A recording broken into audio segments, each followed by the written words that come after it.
எ எப் நெறைய பேருக்கு வேலை கிடைக்கல. எய்தர் பெரிய கார்ப்பரேட்ல வேலை கிடைக்கணும். இல்லாட்டா வேலை இல்லாம இருக்கணும். இல்லாட்டா இந்த Swiggy, Zomato இது மாரி தான் போணும். இது வந்து 2004லேருந்து 2014 வரைக்கும் 20 வரைக்கும் 16 வரைக்கும் என்ன ஆயிட்டு இருந்ததுன்னா, எல்லாரையும் தூக்கி ஐடி இண்டஸ்ட்ரி அப்சார்ப் பண்ணிட்டு இருந்தது.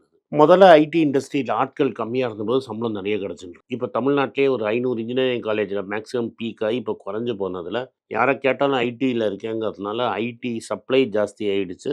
சம்பளமே குடுக்கறது கிடையாது. சம்பளம் வந்து ரொம்ப கம்மியாயிடுச்சு. ரூ. 15,000 ரூ. 20,000 தான் முக்காவாசி பேருக்கு. பெரிய கம்பெனில 25,000 30,000 கைக்கு வந்தா பெருசு.